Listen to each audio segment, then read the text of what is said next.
Dios, cuando creó al ser humano, lo trajo de la séptima dimensión y lo colocó en un cuerpo teofánico de la sexta dimensión, y después lo trajo a este planeta Tierra y lo colocó en un cuerpo de carne creado por Dios del polvo de la tierra. Y luego tomó de su costado y tomó una costilla, y de ella le creó, le formó, le hizo a Adán una compañera. Y Adán dijo: esto es carne de mi carne y hueso de mis huesos, y la recibió. Dios le dio a esa compañera para reproducirse. Y encontramos que en el huerto del Edén estaba la serpiente, que era la más astuta, el animal más astuto de todos los animales, y era la raza de la serpiente parecida a la raza humana que Dios había creado, y tenía espíritu, pero no tenía alma, pero tenía lugar donde iba el alma, y ahí fue donde el diablo se metió, y el alma de la serpiente vino a ser el diablo, y por eso es en este planeta Tierra la primera manifestación del diablo en carne, y fue en carne animal, en la serpiente. Allí estaban dos personajes muy importantes en el huerto del Edén. Estaba Dios y estaba el diablo.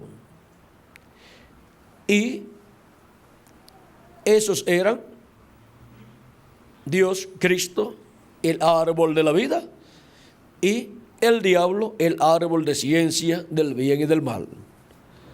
Y para poderse manifestar y reproducirse aquí en la tierra, esos árboles tenían que hacerse carne, y el diablo se hizo carne en la serpiente para reproducirse, y Eva se unió a la serpiente, el instrumento del diablo, a ese incrédulo que vino donde Eva y le dice: con que Dios ha dicho que no coman de los árboles del huerto del Edén. Y Eva le dice: no, lo que Dios ha dicho es que podemos comer de todos los árboles, pero del árbol de ciencia del bien y del mal no podemos comer, porque el día que comamos moriremos. Y la serpiente le dijo: no moriréis, sino que ustedes serán como dioses, sabiendo el bien y el mal. ¿Ven que fue la manifestación del primer incrédulo aquí en la tierra? La manifestación de la serpiente, ungida por el diablo, el cual estaba dentro de la serpiente.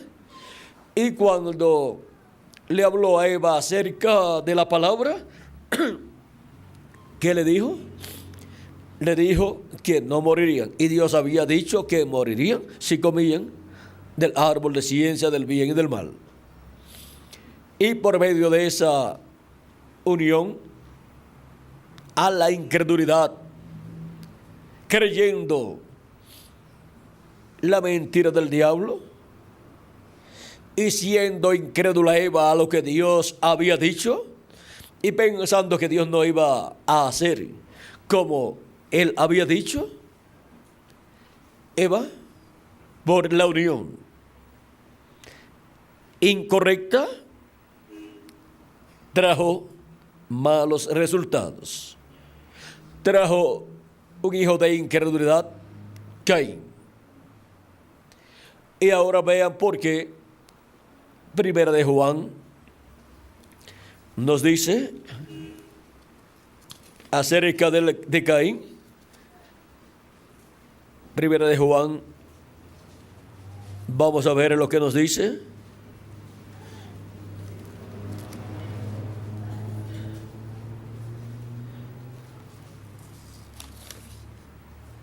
(3:12) dice algo que no podemos ignorar.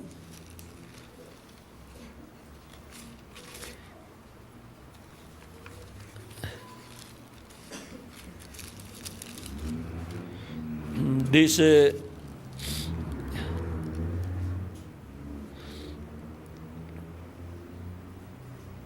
no como Caín, que era del maligno y mató a su hermano. ¿Y por qué causa le mató? Porque sus obras eran malas y las de su hermano justas.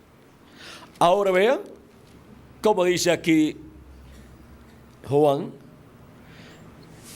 que Caín era del maligno. ¿Y quién es el maligno? El diablo. ¿No dijo Cristo en la parábola del trigo y de la cizaña que las cizañas son los hijos del malo y el que sembró la cizaña es el diablo? Y ahora la cizaña, como seres humanos o hijos del maligno, vean ustedes, fue allá en Génesis, en donde el diablo por medio de la serpiente sembró la cizaña, o sea, los hijos del malo aquí en la tierra. Y por eso cuando luego Eva da a participar a Adán de lo mismo, Eva concibe de Adán y tiene también un hijo llamado Abel.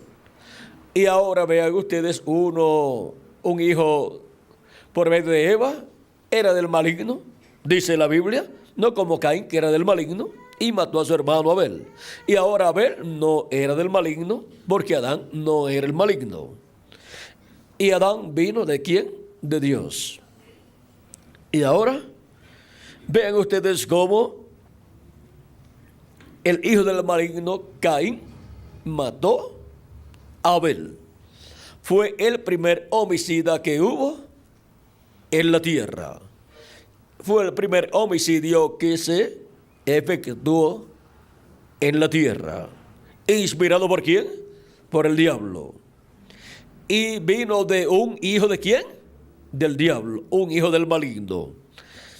Y ahora vean ustedes cómo las palabras de Dios se están cumpliendo cuando eso sucede, porque en Génesis capítulo 3, verso 14 al 15 dice: y Jehová dijo a la serpiente: por cuanto esto hiciste, maldita serás entre todas las bestias y entre todos los animales del campo. Sobre tu pecho andarás y polvo comerás todos los días de tu vida. Y pondré enemistad entre ti y la mujer, y entre tu simiente y la simiente suya. Esta te herirá en la cabeza, y tú le herirás en el calcañar. Ahora, así como la mujer tendría simiente, también la serpiente tendría simiente, y habría enemistad entre la simiente de la mujer y la simiente de la serpiente. Y ahora encontramos que por medio de la mujer vino la simiente de Adán, pero también vino la simiente de la serpiente. Y ya cuando está Abel y Caín, ya vean la enemistad que hay ahí. Y Abel, siendo un pastor de ovejas, ofreció a Dios la ofrenda por el pecado, y Dios la recibió, un corderito. inmolado para Dios. Caín ofrecía a Dios de los frutos del campo, pero los frutos del campo no cubrían el pecado, y encontramos que con los frutos del campo no se estaba representando el sacrificio de Cristo, el Cordero de Dios, en la cruz del Calvario. Sin embargo, con el sacrificio del corderito que ofreció Abel a Dios, estaba representando, tipificando el sacrificio de Cristo, el Cordero de Dios. Por eso esos sacrificios del Antiguo Testamento de estos animalitos por el pecado eran la sombra, o sea, el tipo y figura del sacrificio de Cristo en la cruz del Calvario. Y por eso Dios aceptaba esos sacrificios. El primer sacrificio que fue hecho lo hizo Dios por Adán y Eva, y le dio pieles para cubrir su desnudez. Y el último sacrificio, que sería por el pecado, ¿quién lo haría? Dios también. Por medio de su velo de carne llamado Jesús, el cual fue sacrificado en la cruz del Calvario. Y por eso es que de Cristo hacia acá no se necesitan más sacrificios por el pecado, porque ya fue hecho un sacrificio perfecto por el pecado. Y ahora la sangre de aquellos animalitos cubría el pecado, pero permanecía en la persona el pecado, pero cubierto con la sangre de esos animalitos, y por lo tanto estaba cubierto de la vista de Dios. Por eso es que el pueblo hebreo, igual Noé y otras personas, son llamadas justas.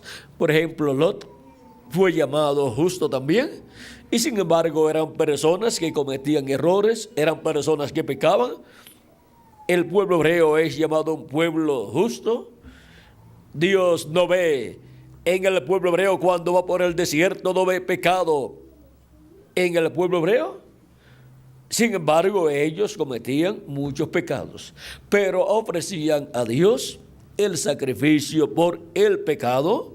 Tenían el sumo sacerdote que sacrificaba esas ofrendas y sacrificios por el pecado, y eran cubiertos los pecados del pueblo hebreo y de cada uno como individuo de los ojos de Dios. Y Dios, cuando los miraba, no veía pecado en ellos. Por eso eran justos delante de Dios. Y ahora vean ustedes cómo Abel ofreció a Dios un sacrificio de un animalito por el pecado, y de ahí en adelante, del tiempo de Adán para acá, se ha requerido un sacrificio por el pecado para el ser humano. Toda persona necesita tener el sacrificio por el pecado, si no, está perdido ante la presencia de Dios y no tiene derecho a la vida eterna. Pero ahora, vean ustedes, cuando Cristo murió en la cruz del Calvario, el pecado de aquellos que habían ofrecido a Dios los sacrificios por el pecado, los pecados de ellos fueron quitados completamente con la sangre de Cristo, pero lo que llegaba a la sangre de Cristo estaban cubiertos con la sangre de los sacrificios que ellos ofrecieron a Dios. Y ahora vemos que cuando Cristo resucitó, resucitaron con él los santos del Antiguo Testamento, y cuando Cristo ascendió al cielo, ascendieron con Cristo también los santos del Antiguo Testamento. Y por eso se abrieron las puertas eternas y entraron con Cristo, como dice el Salmo 24. Vamos a ver. Es un salmo profético donde dice: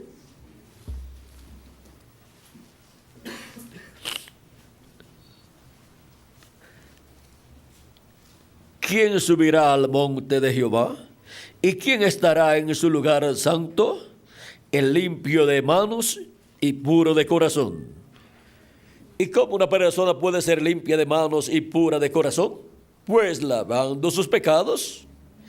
Y para los tiempos del Antiguo Testamento, solamente podía ser cubierto el pecado con la sangre de aquellos sacrificios que efectuaban. Pero ya en el Nuevo Testamento, los pecados son quitados con la sangre de Cristo. La sangre de Jesucristo nos limpia de todo pecado. No lo cubre, sino que lo quita. Y ahora, ¿quién es el que subirá al monte de Jehová? ¿Y quién estará en su lugar santo? El limpio de manos y puro de corazón. El que no ha elevado su alma a cosas vanas, ni jurado con engaño. Él recibirá de Jehová bendición y justicia del Dios de salvación. Tal es la generación de los que le buscan, de los que buscan tu rostro, oh Dios de Israel. Alzad, oh puertas, vuestras cabezas, y alzaos vosotras, puertas eternas, y entrará el Rey de gloria. ¿Quién es este Rey de gloria? Jehová el fuerte y valiente, Jehová el poderoso en batalla. Cuando Cristo resucitó y resucitaron con él los santos del Antiguo Testamento, luego cuando ascendió al cielo 40 días después de su resurrección, iban subiendo y decían: abrid, oh puertas eternas, vuestras cabezas, y entrará el Rey de gloria. Y dentro, allá en el cielo, preguntaban: ¿quién es este Rey de gloria? Y le contestaban los que iban con Cristo, los santos del Antiguo Testamento: Jehová el fuerte y valiente, Jehová el poderoso en batalla.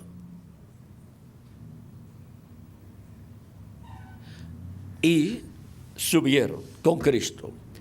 Y ahora, para el tiempo final en el cual nosotros vivimos, los muertos en Cristo resucitarán y nosotros seremos transformados, y luego nos iremos con Cristo a la casa de nuestro Padre Celestial, a la cena de las bodas del Cordero, luego de estar en el cuerpo eterno de 30 a 40 días aquí viviendo en él y teniendo una etapa muy importante del programa divino. Y luego ascenderemos al cielo, seremos raptados, y se dirá de nuevo: alzad, oh puertas, vuestras cabezas, y alzaos vosotras, puertas eternas, y entrará el Rey de gloria. Y preguntarán: ¿quién es este Rey de gloria? Jehová de los ejércitos, Él es el Rey de la gloria. O sea, YHWH,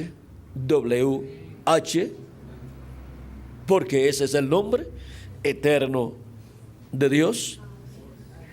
Y ahí, vean ustedes, esa fue la forma en que le dio a conocer Dios a Moisés su nombre. Cuando Moisés quiso conocer el nombre, ahora la pronunciación, Moisés la escuchó, pero el pueblo hebreo no sabe cómo se pronuncian esas 4 consonantes. Ahora podemos ver que para este tiempo final, los escogidos de Dios ya no estarán usando sacrificios de animalitos. Hasta el templo fue quitado en Israel, por lo tanto ni el pueblo hebreo tampoco puede tener sacrificios, ni el de la Pascua, ni tampoco el sacrificio de la expiación el día 10 del mes séptimo de cada año, porque ya no tienen el templo para llevar la sangre de la expiación al lugar santísimo y colocarla sobre el propiciatorio, que es la silla o asiento de misericordia, donde estaba Dios y los 2 querubines de oro y en medio de los dos querubines de oro, la presencia de Dios en la luz de la Shequina. Ya el pueblo hebreo no tiene una silla o asiento de misericordia con la sangre de la expiación. Por lo tanto, el pueblo hebreo ha estado padeciendo el juicio divino por todos estos años de Cristo hacia acá. Y ha estado pasando por una tribulación terrible a causa de que no tiene el sacrificio por el pecado. Pero hay un sacrificio por el pecado y no está en el templo de Salomón ni en el templo de Moisés, pero está en el templo que representó el templo de Moisés y el templo de Salomón. ¿Está dónde? En el templo que está en el cielo. Y ese sacrificio por el pecado es el sacrificio de Cristo. Él es nuestra expiación, el sacrificio de la expiación por nuestros pecados. Y Él también es nuestra Pascua. Y ahora no se requiere un templo terrenal allá en Jerusalén, ni siquiera el templo de Moisés tampoco, sino que ya Dios ha puesto en función su templo que está en el cielo como templo donde la misericordia de Dios está siendo manifestada desde que Cristo ascendió al cielo y colocó allí su sangre sobre el lugar santísimo, sobre la silla o asiento de misericordia que es el propiciatorio allá en el cielo. Y ahora Él ha estado haciendo intercesión como sumo sacerdote, no del orden levítico, del cual Aarón fue el primer sacerdote, sumo sacerdote, sino del orden celestial del templo que está en el cielo, y el orden sacerdotal es el orden de Melquisedec, no de Leví, no de Aarón, no de la descendencia de Aarón, sino de Melquisedec. Y ahora podemos ver que a ese orden es que pertenecen también todos los escogidos de Dios lavados con la sangre de Cristo, los cuales son reconciliados con Dios y son sacerdotes y reyes, sacerdotes del templo que está en el cielo y reyes del reino de Dios, no del reino de los gentiles. Por eso es que acá, aunque somos reyes, acá no estamos en una posición terrenal de reyes del reino de los gentiles, pero cuando estemos en el glorioso reino de Cristo, reino milenial, ahí estaremos como reyes y sacerdotes. Y ahora podemos ver que el templo que está en el cielo ha estado funcionando y de ahí ha estado saliendo la misericordia de Dios y ha estado haciendo la intercesión por todos los hijos de Dios, por el Israel celestial. Y ahí mismo también se hará la intercesión por el Israel terrenal para la conversión del pueblo hebreo con Dios. Pero hay algo muy importante, y es que luego que Cristo sale del trono de intercesión en el cielo, ese trono de intercesión que tenía la sangre de Cristo del sacrificio por el pecado, que había colocado allí Cristo como sumo sacerdote, ya no estará allí, ni el sumo sacerdote tampoco estará allí haciendo intercesión. Él se convertirá en el juez de toda la tierra, y Él también es el Rey de reyes y Señor de señores. Y el trono de Dios en el cielo, que es el asiento o silla de misericordia mientras Cristo está en él, porque Él ascendió al cielo y se sentó a la diestra de Dios, se sentó en el trono de Dios y ha estado haciendo intercesión allí. Pero cuando sale del trono de Dios, viene para reclamar a su propio trono, el trono de David, y viene como juez de toda la tierra, y el trono de Dios en el cielo se convierte en un trono de juicio. Por eso luego salen relámpagos, voces, truenos y un terremoto. Todo eso ocurre cuando ya Cristo no está allí como sumo sacerdote haciendo intercesión. Y esto es porque ya habrá hecho intercesión por todos sus escogidos y habrá ya completado el número de su cuerpo místico de creyentes, o sea, de su iglesia. De edad en edad, Él ha llamado y juntado a sus escogidos, y ahora llama y junta a sus escogidos en este tiempo final en la América Latina y el Caribe. O sea que se completará con latinoamericanos y caribeños el cuerpo místico de Cristo. En palabras más claras, de los últimos que Dios tiene misericordia es de los latinoamericanos y caribeños, mientras Cristo está en el trono de intercesión. Y después tendrá misericordia del pueblo hebreo y se otorgará al pueblo hebreo. Ahora podemos ver este misterio que ha estado moviéndose de etapa en etapa, mientras Cristo ha estado en el cielo, en el trono de intercesión, que es el trono de Dios, donde Él se sentó cuando ascendió al cielo. Y Él recibió un nombre nuevo también. Ahora, Cristo, para el tiempo final, cuando termine de hacer intercesión hasta por el último escogido, que tiene que estar manifestado en la tierra en carne humana, luego el trono del cielo se convertirá en trono de juicio. Pero Cristo tendrá su templo. Ya no estará en el templo que está en el cielo, sino estará en su templo, que es su iglesia, manifestado en toda su plenitud.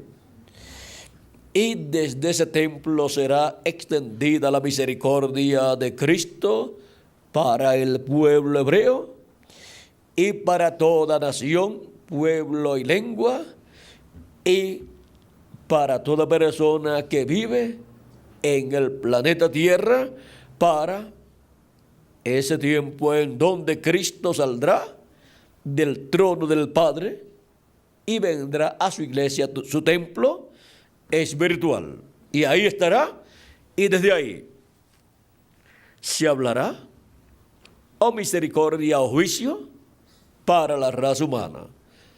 Y el juicio divino que salga del trono de Dios en el cielo será transmitido a la raza humana por medio del templo espiritual de Cristo, por medio de la manifestación que Cristo tendrá en su templo espiritual, en su iglesia, por medio del ministerio final de Cristo en la etapa de la edad de la piedra angular.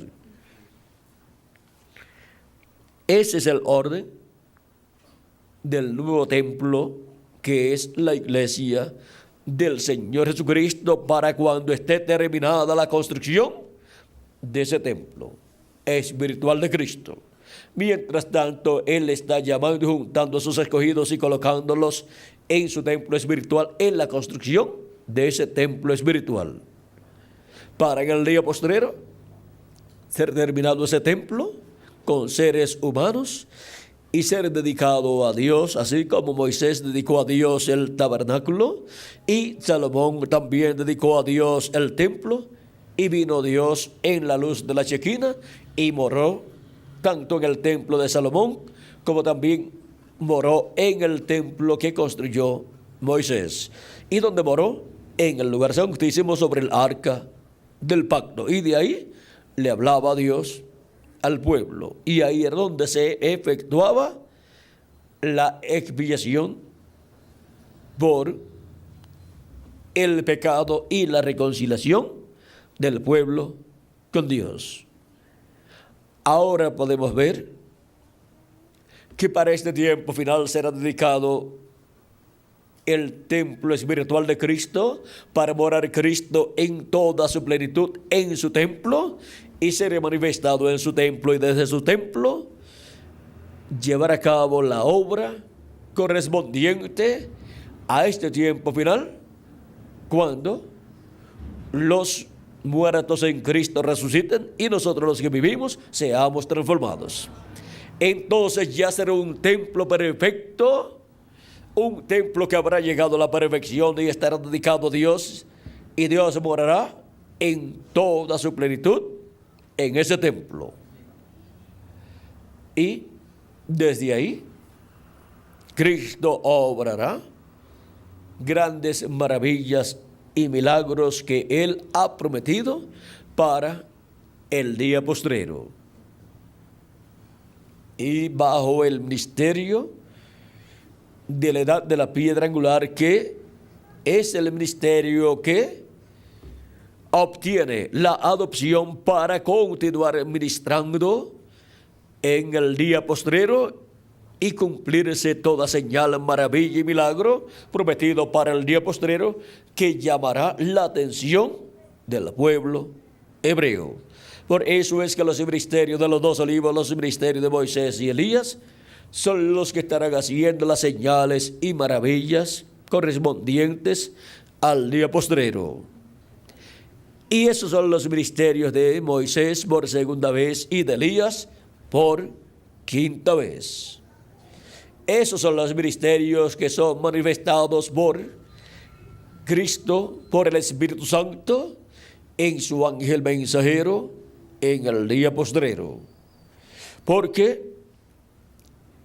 ese es el Espíritu de Cristo, el cual manifestó en el Isnisbita ese ministerio, luego lo manifestó en Eliseo en una doble porción, luego lo manifestó en Juan el Bautista, luego lo manifestó en el reverendo William Branham, y lo manifestará por quinta ocasión en un hombre ungido con el Espíritu Santo del día postrero.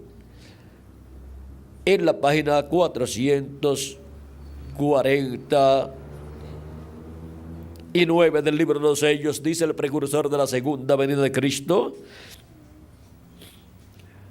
y hay una sola persona quien podría dar cumplimiento a esa promesa. El único espíritu que ha estado sobre la tierra, que yo sepa, tendría que ser Elías, como fue en su tiempo, y así fue predicho que sería, porque su espíritu fue nada menos que el Espíritu de Cristo. Cuando Cristo vino, Él fue la plenitud, fue el Dios de los profetas. Y ahora, vean, fue el Espíritu de Cristo en el profeta Elías, el que estuvo manifestado y operó aquel ministerio en medio del pueblo hebreo, y luego vino en Eliseo el Espíritu de Cristo y manifestó el ministerio de Elías por segunda ocasión. Luego vino el Espíritu de Cristo, el Espíritu Santo, en Juan el Bautista, del cual el arcángel Gabriel dijo que sería lleno del Espíritu Santo aún desde el vientre de su madre. Y fue lleno y tuvo la manifestación del Espíritu de Cristo, del Espíritu Santo, operando el ministerio de Elías por tercera ocasión. Y luego vino en el reverendo William Branham el Espíritu Santo manifestado, operando el ministerio de Elías por cuarta ocasión. Y para el día posterior vendrá el ministerio de Elías por quinta ocasión, que será el Espíritu Santo operando ese ministerio de Elías por quinta ocasión. O sea que vendrá el Espíritu Santo en un hombre del tiempo final, el cual aparece en Apocalipsis capítulo 7, que es el ángel que viene con el sello del Dios vivo. Y el sello del Dios vivo es el Espíritu Santo, ungiendo a ese hombre con el ministerio de Elías por quinta ocasión. Página 399 del libro de los sellos en español. En la pregunta número 11 le preguntaron al reverendo William Branham: el Elías que viene a predicar a los judíos, ¿es el verdadero Elías que estuvo en los días de Acab o será solamente el espíritu de Elías en otro hombre? La contestación fue: yo he pensado, déjeme decirlo de esta manera, ojalá que los hermanos que oirán la cinta lo entiendan bien. Yo he pensado que será un hombre de este tiempo ungido con ese espíritu. ¿Un hombre de qué tiempo? De este tiempo. No un hombre de 2000 años atrás. No un hombre tampoco de 3000 años atrás, sino un hombre de este tiempo. O sea, un hombre que esté viviendo en carne y hueso en este tiempo final.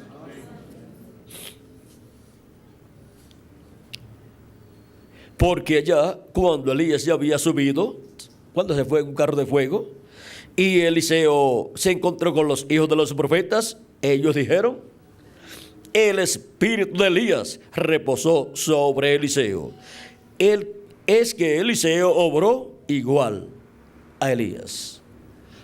Eliseo pidió una doble porción del espíritu que estaba en Elías, y vino el Espíritu Santo en Eliseo y operó el ministerio de Elías en una doble porción ministerial. Y para el día postrero, el mismo Espíritu Santo que ha estado en Elías, en Eliseo, en Juan el Bautista y en el reverendo William Branham operando esos ministerios, estará en el día postrero manifestado en carne humana en su ángel mensajero, operando el ministerio de Elías por quinta ocasión. Y en ese mensajero habrá una doble porción ministerial siendo manifestada por el Espíritu Santo. Porque también estará el ministerio de Moisés manifestado en ese ángel mensajero. Será el mismo Espíritu Santo operando el ministerio de Elías y el ministerio de Moisés. Y también el ministerio de Jesús estará manifestado en ese profeta, porque es un mismo Espíritu, el Espíritu de Cristo, el Espíritu Santo, operando el ministerio de Elías, el ministerio de Moisés y el ministerio de Jesús. Él puede operar todos los ministerios que Él quiera, porque Él es el dueño de todos los ministerios. Él operó todos esos ministerios en todos los profetas del Antiguo Testamento, y luego estaba en Jesucristo manifestado en toda su plenitud. Por lo tanto, en Jesús estaba el Espíritu que había operado todos esos ministerios del pasado. Por eso algunas personas pensaban que Jesús era Elías, otros pensaban que Jesús era Jeremías, otros pensaban que Jesús era Juan el Bautista, otros pensaban que Jesús era alguno de los profetas, y así por el estilo. Es que bajo la unción del Espíritu Santo, Jesucristo obraba como había obrado el Espíritu de Cristo a través de los profetas del Antiguo Testamento. Y ahora, cuando multiplicó los panes y los peces, pues cualquier persona podía pensar, decir: este parece que es Moisés, porque Moisés le dio codornices al pueblo hebreo en el desierto y también le dio pan, maná en el desierto. Y ahora este nos está dando peces y nos está dando pan. También pueden decir, pues, otros podrían decir: no, puede ser Elías, porque a la viuda Elías le multiplicó el alimento, la harina. Otros podrían decir: no, puede ser Eliseo, el cual también bendijo a una mujer y recibió bendición de Dios. Otros podrían decir: no, este debe ser Juan el Bautista, porque Juan el Bautista le decía a la gente: generación de víboras, y ahora Jesús también está diciendo lo mismo. Y así por el estilo podían decir: no, debe ser este. Y cuando lo vieron llorando a Jesús, algunos podían decir: este debe ser Jeremías. Pero era nada menos que nuestro amado Salvador Jesucristo, en el cual estaba el Espíritu Santo manifestado en toda su plenitud.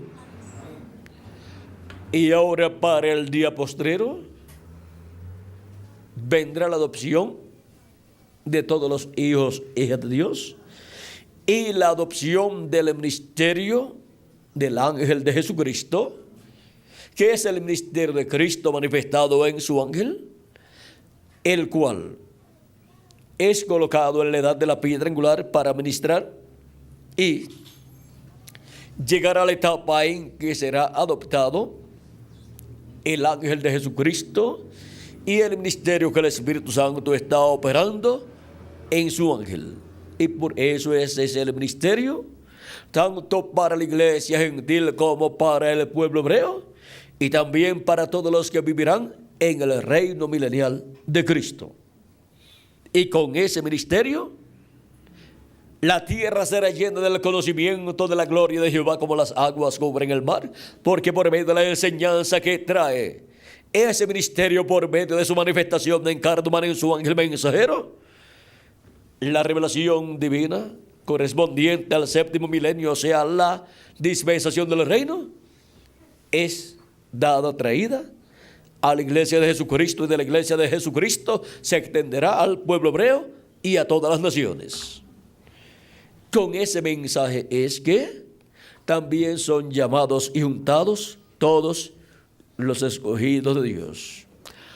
Ahora, así como San Pablo nos enseña que no hagamos yugo desigual con los incrédulos en lo humano, pues esto es que los creyentes, los jóvenes, cuando se enamoran, pues deben de enamorarse de personas creyentes también, para que así la bendición de Dios sea sobre ellos y sea para bendición de ellos y de todos los seres humanos que estarán alrededor de las vidas de esas personas. Los incrédulos uniéndose con los creyentes, o los creyentes uniéndose con los incrédulos, el resultado es malo. El resultado que obtuvo Eva fue malo. Y el resultado que obtuvo Eva trajo la muerte para la raza humana y toda enfermedad y todo problema que tiene la raza humana. Y trajo al primer homicida, que fue Caín. Luego, cuando los hijos de Dios, que son los descendientes de Adán, en Génesis capítulo 5 y 6, veamos 6, capítulo 6 del Génesis dice: aconteció que cuando comenzaron los hombres a multiplicarse sobre la faz de la tierra, les nacieron hijas, que viendo los hijos de Dios, que las hijas de los hombres eran hermosas, tomaron para sí mujeres, escogiendo entre ellas. Los hijos de los hombres aquí son los descendientes de Caín. Y los hijos de Dios aquí son los descendientes de Adán. Adán tuvo a Set luego que había muerto Abel, el cual no dejó simiente, no dejó hijos, pero ahora Set sí se reprodujo y tuvo hijos y comenzaron a multiplicarse. Y el primer hijo de Set, Enos, vean ustedes, dice la Escritura que luego que nació este hijo a Set, dice, conoció de nuevo a Adán, capítulo 4, verso 25 al 26, conoció de nuevo a Adán a su mujer, la cual dio a luz un hijo y llamó su nombre Set, porque Dios, dijo ella, me ha sustituido otra simiente en lugar de Abel, a quien mató Caín. Y a Set también le nació un hijo y llamó su nombre Enos. Entonces los hombres comenzaron a invocar el nombre de Jehová. Y ahora, estos descendientes de Set son llamados los hijos de Dios, y los descendientes de Caín son llamados los hijos de los hombres. Y esa unión solamente fue de ventaja para los hijos de los hombres, o sea, la descendencia de Caín. Pero para los hijos de Dios, que vienen por medio de Adán, y de Adán por medio de Set, y Adán que vino de, y Set que vino de Adán, para los hijos de Dios, la descendencia de Set no le fue de beneficio. Ahí se mezcló más y más la sangre de los hijos de los hombres con la sangre de los hijos de Dios. Y se beneficiaron los hijos de los hombres, o sea, la descendencia de Caín, pero se perjudicó la descendencia de Set y todos los demás hijos que tuvo Adán. ¿Por qué? Porque por medio de esa mezcla, miren ustedes, los seres humanos, antes Adán podía vivir eternamente, pero por causa de esa mezcla que hubo allá en el huerto del Edén, la raza humana cayó en muerte.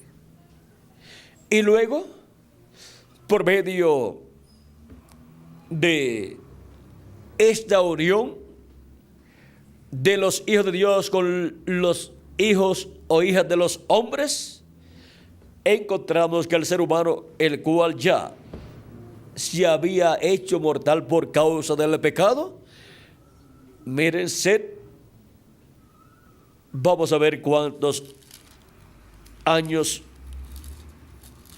vivió.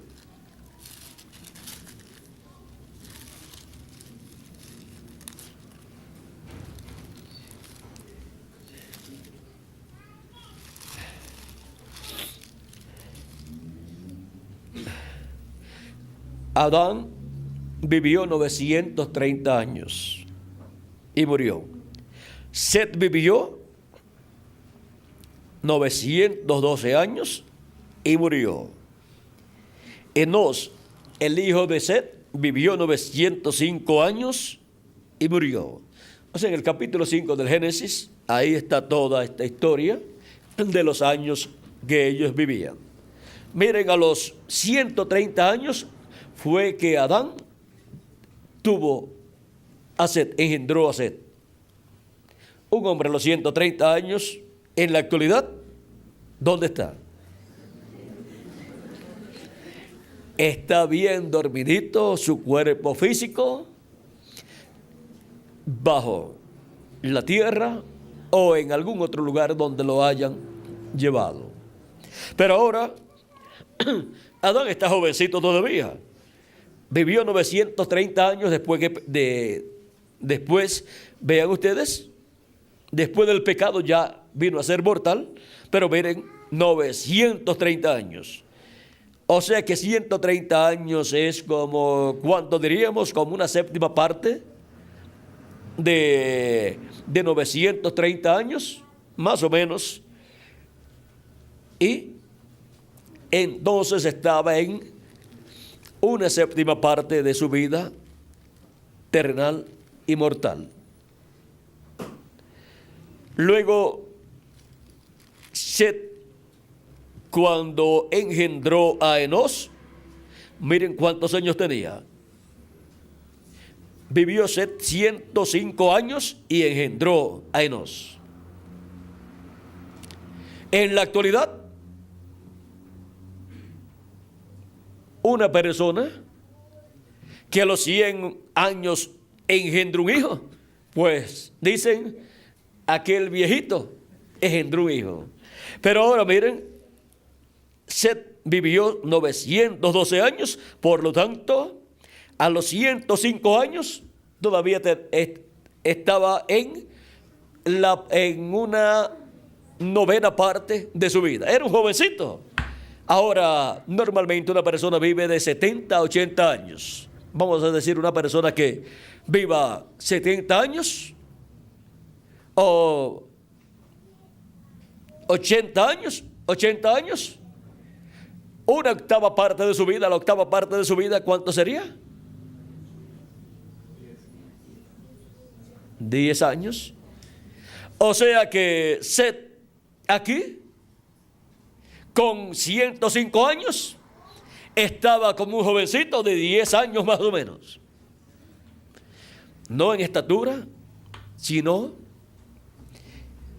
en tiempo, porque le faltaban todavía 807 años para morir. Ahora, vean ustedes, encontramos que esta cantidad de años así llegó hasta Lamed, que vivió 777 y murió. Y después Noé vivió, ¿cuánto? Noé vivió 600, vamos a ver cuántos años. Vamos a ver a los cuántos años murió Noé.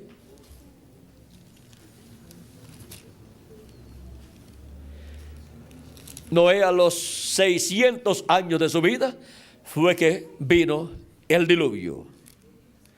Así es que Noé, vamos a ver en qué lugar encontramos la edad de él. En Génesis capítulo 9, verso 28 al 29 dice: y vivió Noé después del diluvio 350 años, y fueron todos los días de Noé 950 años, y murió. Por más que viviera una persona, al final tenía que morir. No podía llegar a 1000 años, porque 1000 años delante de Dios es un día. Y Dios había dicho que el día que el hombre pecara o pecase, ese día moriría. Así es que no podía llegar a 1000 años. Por eso es que el más que vivió, el cual fue Matusalén, vivió 969 años, pero murió también. Y ahora, de esa descendencia de Adán, ya mortal, el último que vivió más, el último, fue Noé, que vivió 950 años, pero también murió. Luego viene la generación postdiluviana, y el más que vivió después de Noé fue Sem. Vamos a ver. Estas son las generaciones de Sem. Sem, de edad de 100 años, engendró a Arfaxad 2 años después del diluvio. Y vivió Sem después que engendró a Arfaxad 500 años y engendró hijos e hijas. O sea, vivió 500 años después que engendró a Sem, y engendró hijos e hijas. Y ahí terminó su vida. Y tenía, cuando engendró a Arfaxad, tenía 100 años. Y 100 años más 500 años son 600 años. Ahora vean que el hijo de Noé, Sem, vivió 350 años menos que Noé. Y 350 años menos que Noé es bastante tiempo. Y luego, Arfaxad, el hijo de Sem, dice, Arfaxad vivió 35 años y engendró a Sala. Y vivió Arfaxad después que engendró a Sala 403 años y engendró hijos e hijas. Y 403 años más 35 años son 438 años. Ahora vean cómo la vida del ser humano va acortándose más y más. La vida de esta descendencia de Adán por medio de Set. Y ahora sigue acortándose. Y Sala vivió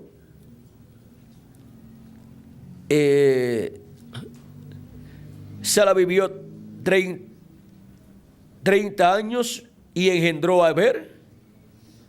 Y vivió Sala después que engendró a Eber 400 años y engendró hijos e hijas.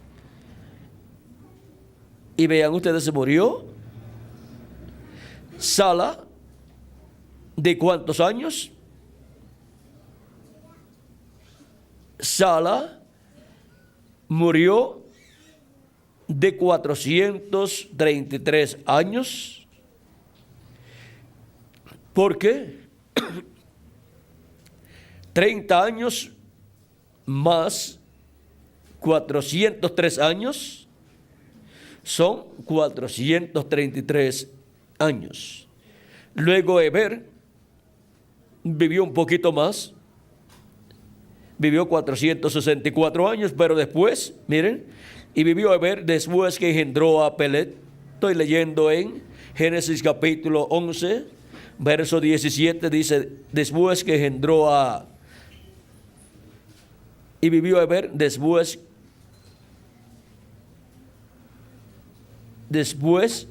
vamos a ver, Eber vivió 34 años y engendró a Peleg. Y vivió Eber después que engendró a Peleg 430 años y engendró hijos e hijas. Y 430 años más 34 años son 464 años. Pero ahora miren a Peleg, dice, y vivió Peleg, y Peleg vivió 30 años y engendró a Reú. Y vivió Peleg después que engendró a Reú 309 años y engendró hijos e hijas. Y 309 años más 30 años son 200. Vamos a ver. 209 años, corrijo, 209 años más 30 años son 239 años. Ahí se le cortó la vida. Ahí casi por la mitad o a la mitad de lo que había tenido su padre Eber. Y de ahí sigue bajando la edad de ellos. Y si siguen leyendo a través de la Biblia, ustedes encontrarán que siguió bajando la edad de las personas. Miren, y Nacor, el padre de Taré, vivió 148 años. Después Taré vivió cierta cantidad de años. Y de Abraham se dice que vivió unos 175 años. Vamos a ver dónde está el tiempo que vivió Abraham. Y ahora, para la generación en la cual nosotros vivimos, una persona que vive 175 años, ese es un campeón. Pero miren, antes de Abraham y antes de Noé, pues vivían 800 y 900 años y 900 y algo de años. Pero vean ustedes, a causa del pecado y de la mezcla de las razas, de la raza de los hijos de Dios con la de los hijos de los hombres, que son la descendencia del maligno, la descendencia de Caín, y por consiguiente la descendencia del maligno por medio del engaño de la serpiente a Eva. Ahora, miren ustedes, la vida del ser humano se ha ido acortando. Y en la sangre de los seres humanos tenemos una mezcla, la cual es negativa para el ser humano. Ahí están los diferentes genes dañinos para el ser humano. Y ya la ciencia ha ido descubriendo los diferentes genes, por ejemplo, los que causan tal enfermedad o esta otra enfermedad y así por el estilo. Y pueden determinar por medio de un estudio de la sangre en un niño de qué puede padecer ese niño, de qué enfermedad puede padecer más adelante, porque tiene ahí los genes de las diferentes enfermedades, porque está ahí en la sangre. Y vean cómo aún la vida de las enfermedades está en la sangre. Y ahora dice la ciencia que si puede sacar ese gene de ahí, entonces la persona pues no tendrá esa enfermedad. También han encontrado ahí el gene que produce la vejez. Si lo pueden sacar, pues ya entonces el ser humano puede resolver bastantes problemas de su vida. Pero eso Dios lo va a resolver. ¿Saben ustedes una cosa?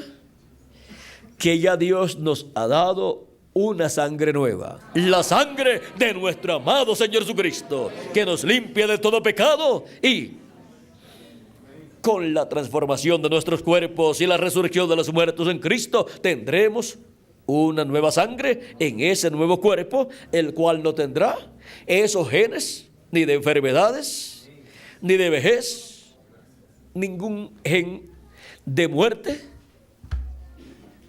sino todo será de vida.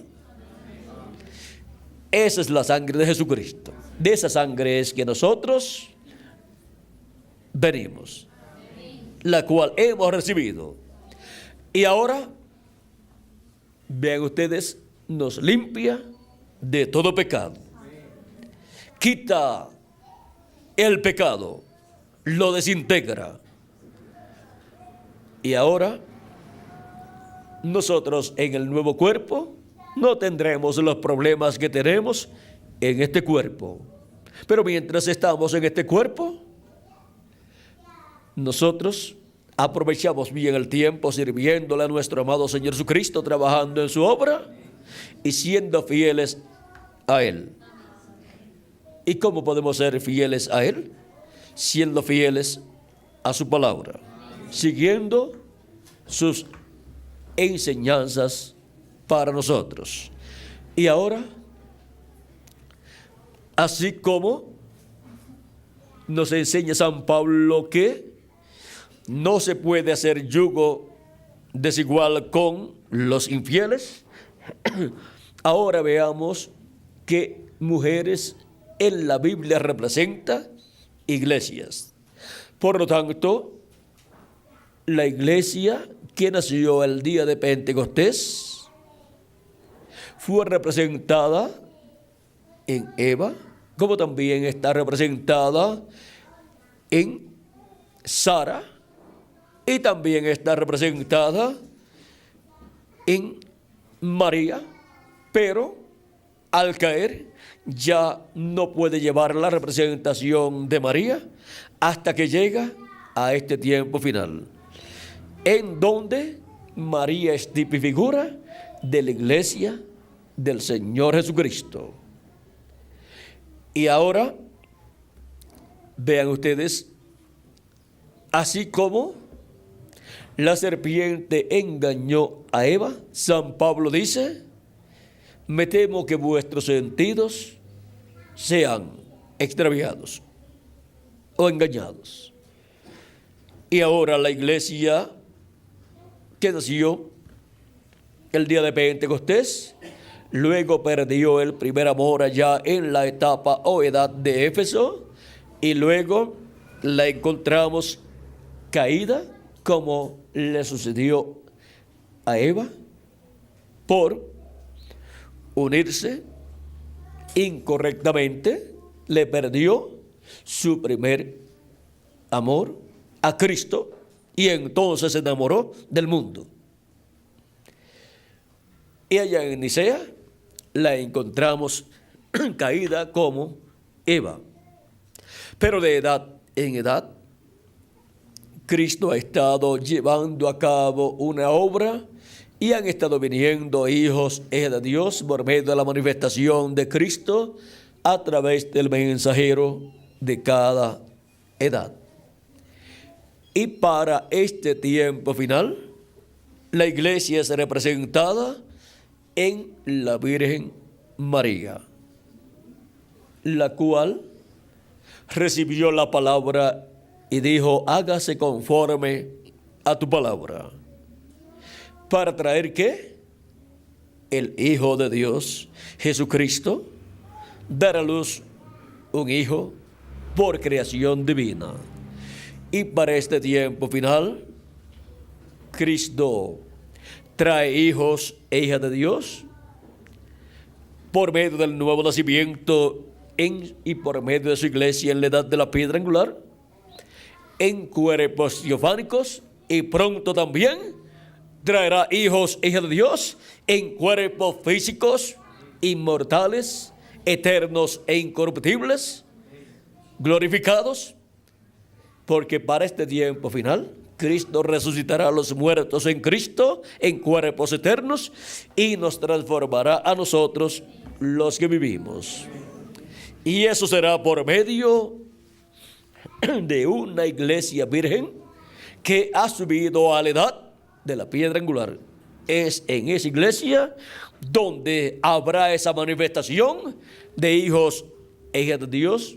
Primero nacen en el campo espiritual, obteniendo el nuevo nacimiento al creer en Cristo y recibirlo como su Salvador, y así nacer al recibir el Espíritu de Cristo, nacer en la sexta dimensión y obtener el cuerpo teofánico. Pero para este tiempo final también obtendrán el cuerpo eterno, y es como nacer en esta tierra en un cuerpo nuevo.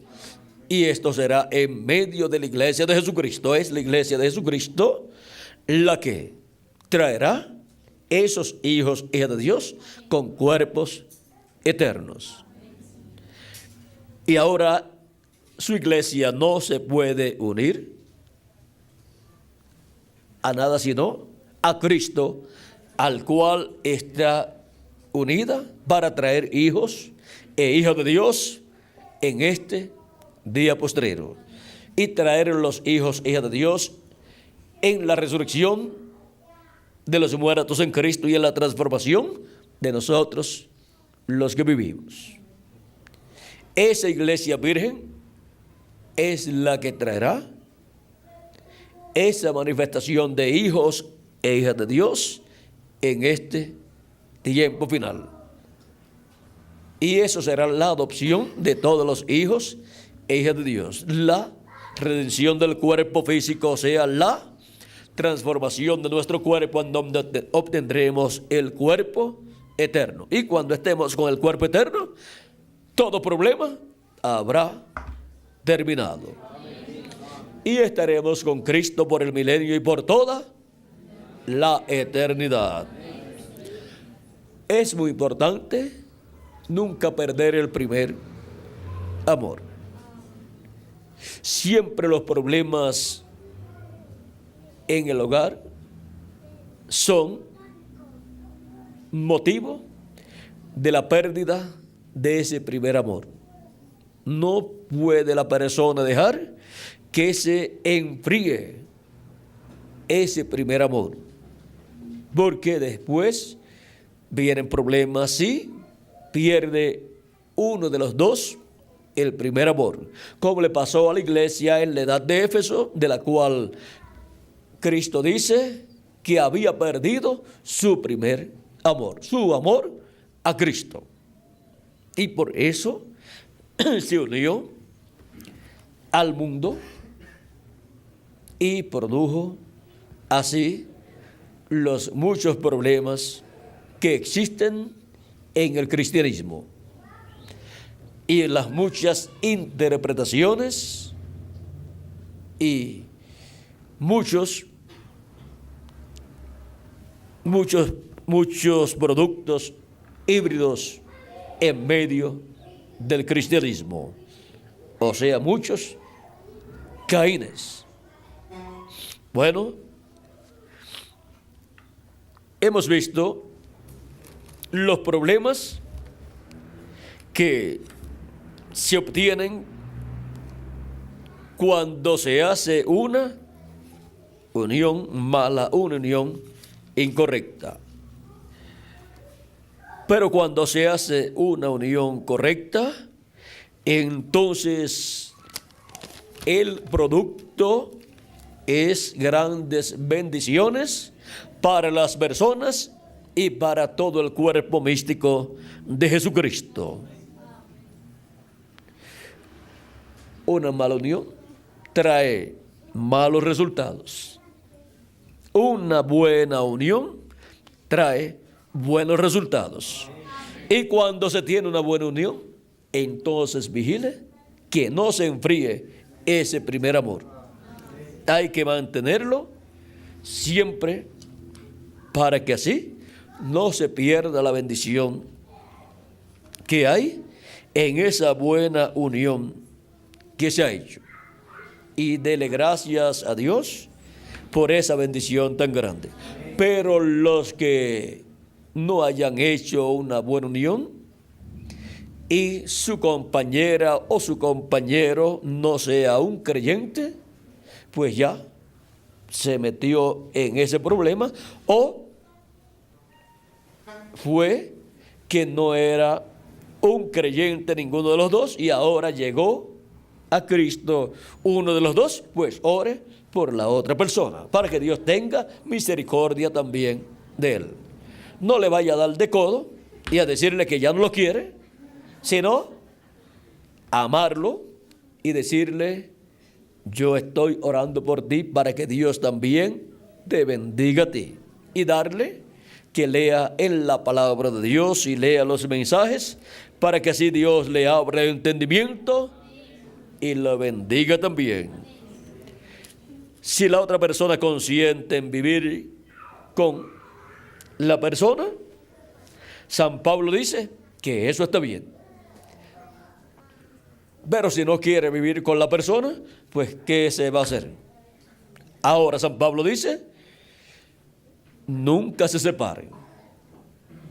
No se separen para que el diablo no tiente a ninguno de los dos. Porque si se separan, el diablo, pues al hombre le va a traer otra persona y a la mujer le va a traer otro hombre que le va a llamar la atención, y ahí viene la tentación tanto para la mujer como para el hombre, y después se encuentran en problemas. Dice San Pablo: solamente si se separan sea para la oración y algo importante en las cosas de Dios, que así lo requiera. Ahora, nos enseña San Pablo también que si se separan porque tienen problemas y se separaron, que sepan que no se pueden casar de nuevo. San Pablo dice que la mujer, si se separa o recibe carta de divorcio, ella no se puede volver a casar. Eso lo dijo también nuestro hermano Branham, y por eso es que San Pablo y nuestro hermano Branham también enseñan que es mejor resolver los problemas, y si la persona ya no siente el mismo amor, pues fue que se enfrió ese primer amor, y entonces hay que pedir a Dios que les ayude para que entre en calor, en ese calor, ese primer amor, y sea restaurado ese primer amor. Y vivan felices siempre. Ahora los que se han separado o se han casado y se han casado de nuevo, tienen un problema delante de Dios, pero oramos a Dios que Dios tenga misericordia de esas personas y con su sangre les limpie de esos errores y pecados y sean restaurados, y el hogar que han formado pues sea bendecido por Dios, y críen sus hijos en paz y nunca más cometan esos errores. Es bueno comprender estas cosas para uno saber la seriedad que tiene el matrimonio, para que así no tengan problemas con Dios. Ahora podemos ver que todo esto está enseñado en la Biblia. Aún el mismo Jesucristo habló del matrimonio y de todas estas cosas.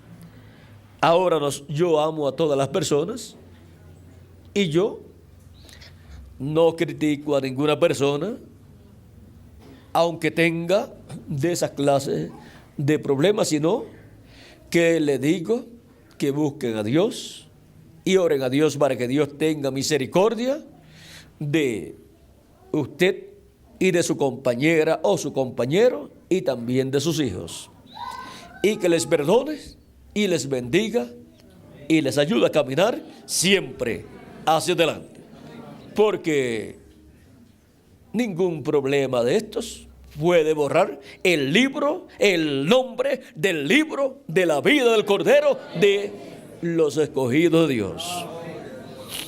Pero no se metan en problemas, más bien hagan las cosas de acuerdo a la palabra de Dios y no hagan yugos desiguales, para que así se eviten problemas. Es aún haciendo yugo con un creyente, y algunas veces hay problemas, como será con los no creyentes. Pero recuerden, si ya está enyugado con un no creyente, pues ore por esa persona, trátelo bien o trátela bien, de modo que Dios los bendiga y puedan ser felices en el matrimonio y puedan criar sus hijos en el temor de Dios, guiando a sus hijos siempre en las cosas de Dios. Unión que produce malos resultados, ya ustedes saben cuál es o cuáles son. Pero la unión que produce buenos resultados es la unión que es de acuerdo a la palabra de Dios, a las leyes divinas. Y eso es así para nosotros como individuos, y es también así en el campo espiritual para la iglesia del Señor Jesucristo.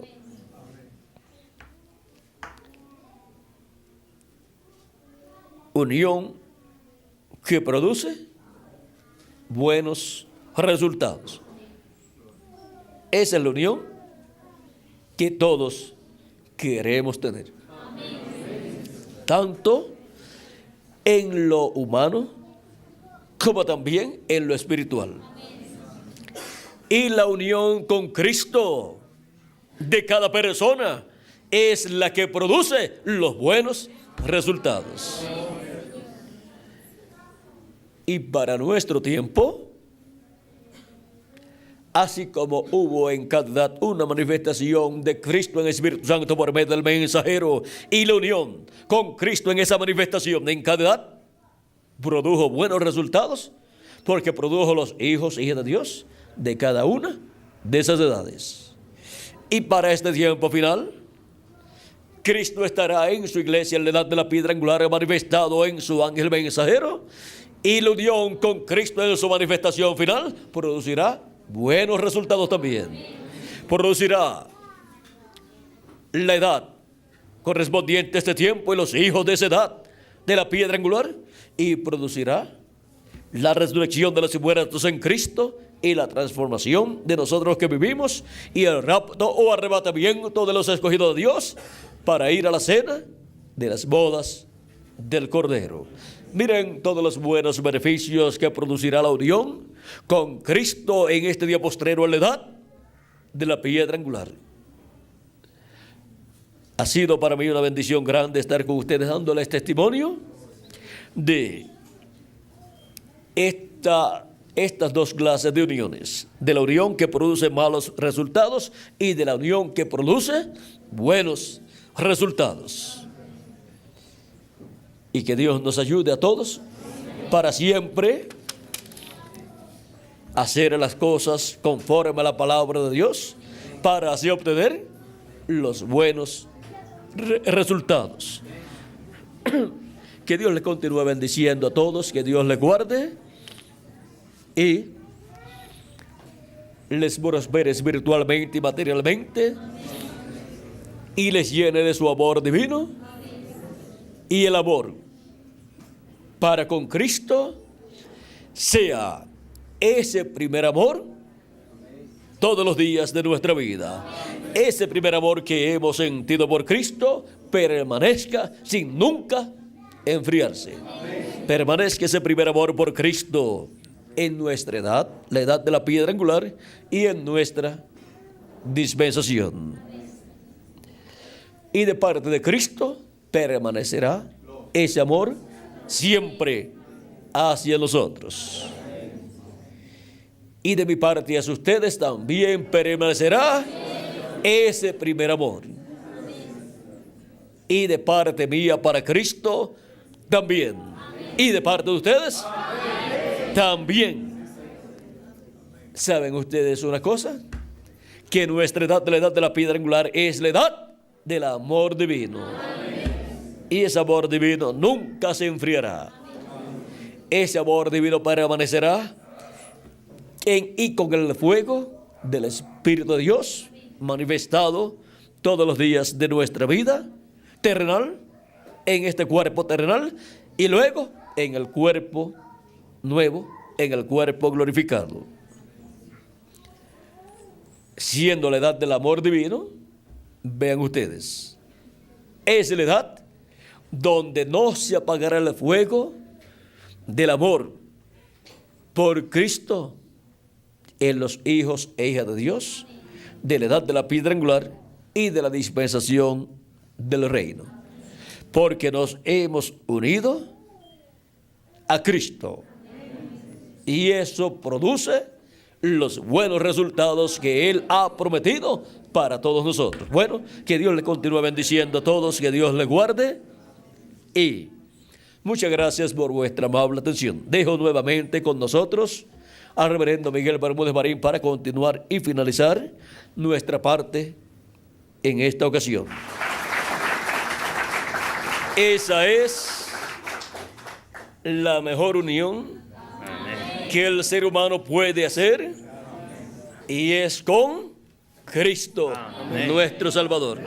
Y esa es la que produce los mejores resultados que puede producir una buena unión.